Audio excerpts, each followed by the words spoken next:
मध्य प्रदेश के पूर्व सीएम शिवराज सिंह चौहान इस वक्त प्रेस कॉन्फ्रेंस कर रहे हैं, सीधे आपको वहीं ले चलेंगे। चल रहे हैं उनको पूरा करेगी,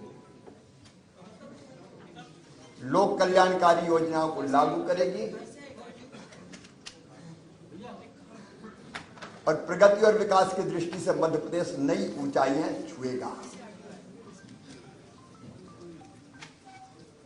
मैं सदैव उनको सहयोग करता रहूंगा, लेकिन आज मेरे मन में एक संतोष का भाव है। 2003 में उमा जी के नेतृत्व में भारी बहुमत से भारतीय जनता पार्टी की सरकार बनी थी और उसी सरकार का नेतृत्व मैंने उमा जी, तिरंगा यात्रा और तिरंगा वाला जो हमारा उनका प्रकरण था, उसके बाद उन्होंने पद छोड़ा था और फिर श्रीमान गौर साहब के नेतृत्व में सरकार चली, फिर मैंने सरकार संभाली। उमा जी के नेतृत्व में कार्यकर्ताओं के परिश्रम से वो सरकार बनी थी। 2008 में हम फिर सरकार वापस लेके आ पाए जनता के आशीर्वाद से। 2013 में फिर भारतीय जनता पार्टी की सरकार भारी बहुमत से बनी। 2018 में वोट हमें ज्यादा मिले, लेकिन सीटों के गणित में हम पिछड़ गए थे, लेकिन बाद में फिर हमने सरकार बनाई। और आज जब मैं यहां से विदाई ले रहा हूं तो मुझे इस बात का संतोष है कि 2023 में फिर भारी बहुमत से भारतीय जनता पार्टी की सरकार बनी है। मेरा मन आनंद और संतोष से भरा हुआ है। लाखों कार्यकर्ताओं के परिश्रम से, प्रधानमंत्री जी के आशीर्वाद से, उनकी लोकप्रियता के कारण और केंद्र और राज्य की भी कल्याणकारी योजनाओं के कारण, जिसमें लाडली बहना का भी योगदान जबरदस्त है, ये सरकार बनी। लेकिन मेरे मन में संतोष है कि सरकार, भारी बहुमत वाली सरकार, जिसको 48.55% वोट मिले, अब तक के सबसे ज्यादा, वो सरकार बना के मैं जाऊंगा। और मुझे इस बात का भी संतोष है कि जब मध्य प्रदेश हमें मिला था विरासत में, तो एक पिछड़ा और बीमारू मध्य प्रदेश मिला था। एक लंबा सफर हमने विकास और प्रगति का तय किया और इन वर्षों में मैंने, मुझ में जितनी क्षमता थी, मुझ में जितना सामर्थ्य था, मैंने पूरा झोंक के अपने प्रदेश के लिए और जनता के कल्याण के लिए काम करने की कोशिश की। मैं अपनी क्षमताओं को अनंत नहीं मानता, लेकिन जितनी भी थी मुझ में, मैंने पूरी प्रामाणिकता, पूरी ईमानदारी, पूरे परिश्रम के साथ प्रदेश का विकास और अपने प्राणों से प्यारी जनता का कल्याण हो, इसमें अपने आप को झोंका।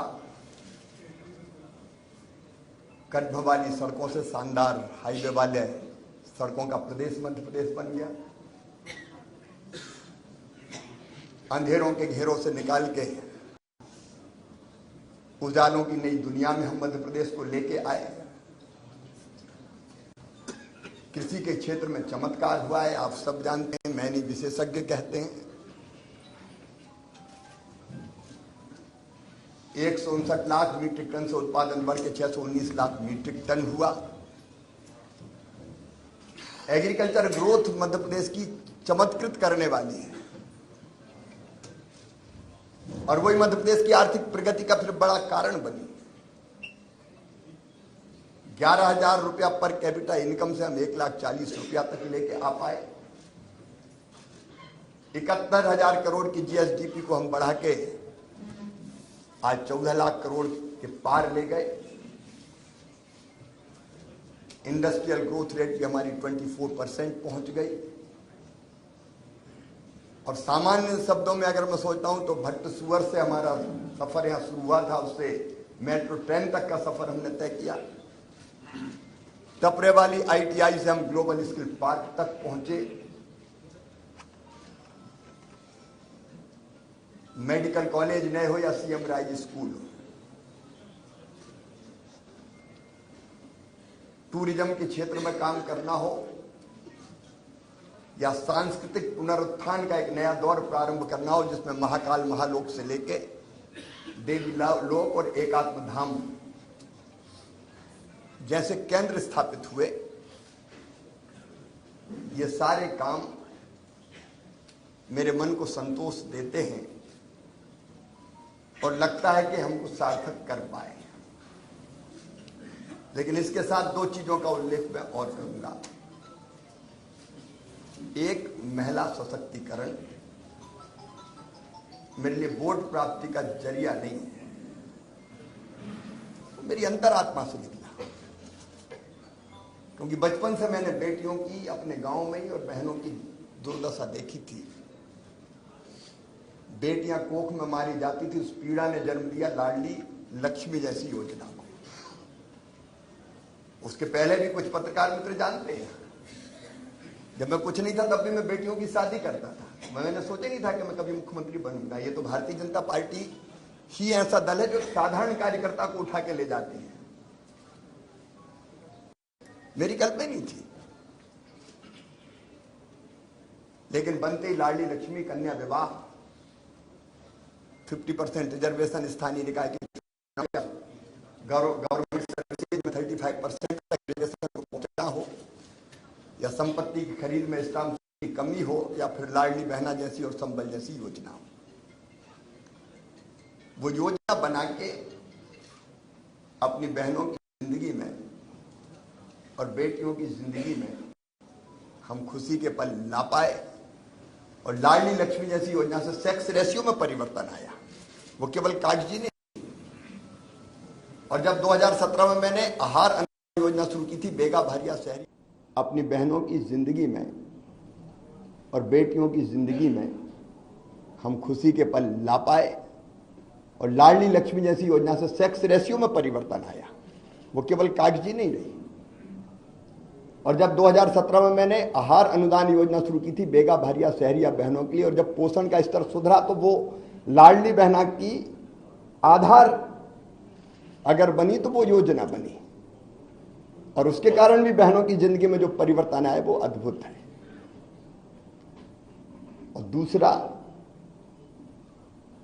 आप देखेंगे खेती के क्षेत्र में केवल सिंचाई ने चमत्कार तो किया ही, लेकिन 0% ब्याज पे कर्जा देने से लेकर बोनस जैसी अवधारणा